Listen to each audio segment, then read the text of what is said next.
हे जेको असांजो ऑर्गेनाइज़ कयो आहे हिते academic activities neuro surgery department जंहिंमें मोस्ट ऑर्गेनाइज़र आहे जो डॉक्टर असांजो young surgeon neuro surgeon doctor पीर असद तंहिंजी ख़्वाहिश सां हीउ हिकिड़ो वर्कशॉप अरेंज कयो आहे। हीअ वर्कशॉप जो बेनिफिट आहे असांजे फॉर पोस्ट ग्रेजुएशन स्टूडेंट लाइ असांजा जेके स्टूडेंट्स आहिनि उन्हनि जे लाइ बेसिक चीज़ आहे।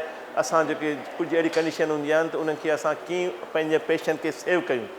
लाइफ थ्रेटनिंग कंडीशन हूंदी आहे जंहिंमें हिकिड़ो हूंदो आहे टेंशन निमोथोरेक्स माना फेफड़नि में हवा भरिजी वञे। ॿियो हिकिड़ो हूंदो आहे त वरी कंहिंमें रत छाती में जमा थी वञे। इहो हिकिड़ो सिचुएशन आहे। ॿियो असां कीअं असां पेशेंट खे पंहिंजी ज़िंदगी बचायूं। ट्रिक्योस्टॉमी थींदी आहे असां ट्यूब टेम्पररी कीअं पास कयूं, असां चेस्ट ट्यूब कीअं पास कयूं। हिकिड़ी एकेडमिक एक्टिविटीज़ आहे जेका न्यूरो सर्जरी डिपार्टमेंट अरेंज कई आहे। इहा बेनिफिट आहे फॉर पेशेंट जे लाइ, असांजी बेनिफिट आहे फॉर पंहिंजे जेके असांजे पोस्ट ग्रेजुएट स्टूडेंट आहिनि ऐं असांजा अंडर ग्रेजुएट मेडिकल स्टूडेंट्स आहिनि उनजे लाइ तमामु हिकिड़ो सुठी एकेडमिक एक्टिविटी आहे। ऐं इनशाला फ्यूचर में असां हिकिड़ो लम्स जे तरफ़ां हिकिड़ो असां ऑर्गेनाइज़ेशन हिकिड़ी ट्रामा टीम था ठाहियूं।